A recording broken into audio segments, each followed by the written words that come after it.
kepada Dewan Juri yang saya hormati dan kepada teman-teman sekalian. Di sini saya Dewi Arekasari beserta ketiga rekan saya, Dewi Siti Pakala, Alia Putri dan Dian Sari akan mempresentasikan hasil madim kami yang bertemakan Ki Hajar Dewantara. Nah, jadi Ki Hajar Dewantara lahir pada tanggal 2 Mei 1889.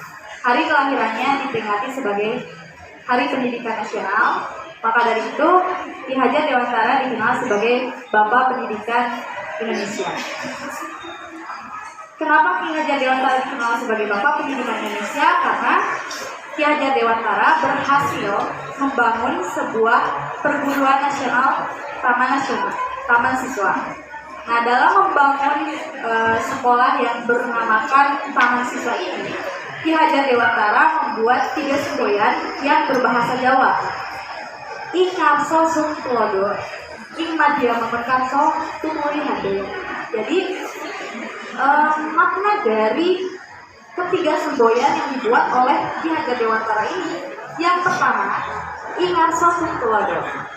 Seorang pengajar atau seorang pendidik itu berperan sebagai orang yang bisa menjadi atau menunjukkan sikap dan tindakan yang baik, memberikan contoh yang baik bagi pengikutnya atau bagi siswanya.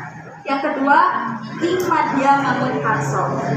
Jadi seorang pengajar atau seorang pendidik itu harus mampu dari tengah, dia harus mampu menumbuhkan atau membangun inovasi ataupun ide dan prakarsa untuk kemajuan pengikutnya atau para siswa.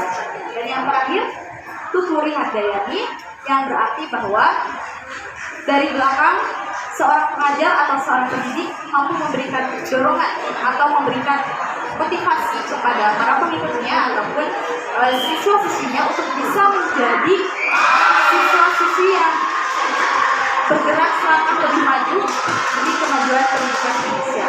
Itu berkaitan dengan pendidikan Indonesia sekarang, dan ketiga semboyan dari Ki Hajar Dewantara ini masih dipakai dan digunakan sampai saat ini. Jadi itu merupakan ciri khas dari madim kami, dan kebetulan juga dari panitia kami mendapatkan tema tentang Ki Hajar Dewantara. Karena dari itu kita mengambil judulnya tentang pendidikan, dan kita juga